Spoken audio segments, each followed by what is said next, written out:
Tribuners, cincin kawin adalah simbol cinta sakral yang harus dipertimbangkan matang saat acara pernikahan. Di Indonesia, acara pernikahan tidak hanya tentang dua mempelai saja, tapi juga melibatkan peran keluarga besar. Banyak hal yang harus dibicarakan dan dipersiapkan, terutama cincin kawin yang tidak kalah krusialnya. Tak hanya cincin kawin ya Tribuners, yang penting dalam memutuskan persiapan lain, calon mempelai juga harus mempertimbangkan keputusan atau peran keluarga besar masing-masing. Seperti venue, undangan, konsep pernikahan juga harus mempertimbangkan keluarga. Nah, cincin kawin dan lain-lain wajib dipersiapkan untuk menciptakan pernikahan yang spesial. Setidaknya ada 7 hal penting yang harus dipersiapkan agar pernikahan berjalan lancar dan dapat menyenangkan kedua belah pihak. Yang pertama, persiapkan venue yang tepat. Pertama, kamu harus menentukan venue yang tepat untuk menggelar rangkaian acara pernikahan, mulai dari lamaran, pertunangan, akad nikah, sampai resepsi. Karena melibatkan keluarga besar dari kedua mempelai, venue pernikahan harus mulai dibicarakan sejak awal. Saat memilih venue pernikahan, nantinya kedua mempelai akan mendengarkan masukan dari masing-masing keluarga besar, mulai dari jumlah tamu undangan yang nantinya diundang dan memperkirakan kapasitas venue yang ada. Yang selanjutnya, bikin undangan spesial untuk anggota keluarga.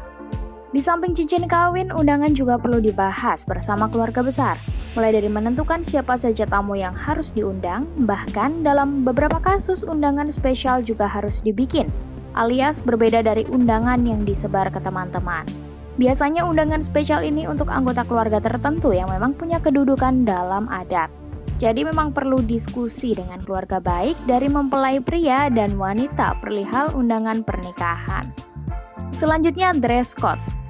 Bagi kebanyakan keluarga Indonesia biasanya punya dress code ketika menggelar pernikahan. Selain untuk pengantin dan para bridesmaid, setiap keluarga juga bisa meminta dress code yang berbeda. Dress code setiap keluarga yang berbeda juga harus diperhatikan agar tetap sesuai warna dan temanya dengan konsep pernikahan kamu. Yang selanjutnya, kuantitas dan kualitas catering pernikahan.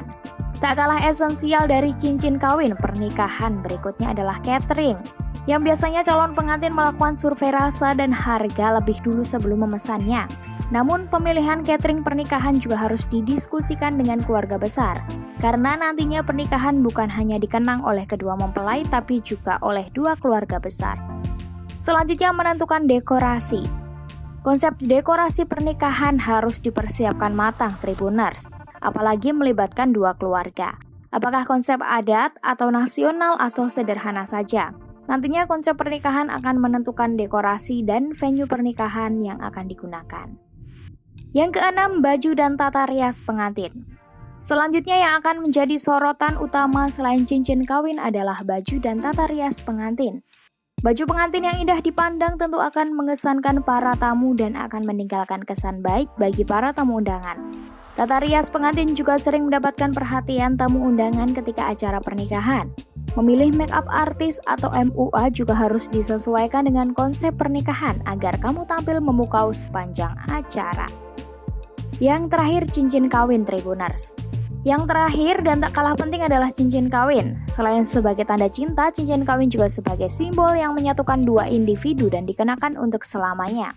Oleh karena itu, kamu dan pasangan perlu memiliki rekomendasi cincin nikah dan berkualitas. Cincin kawin dan berkualitas bukan hanya meninggalkan kesan sakral untuk kedua individu, tetapi juga kesan baik bagi keluarga dan kedua belah pihak.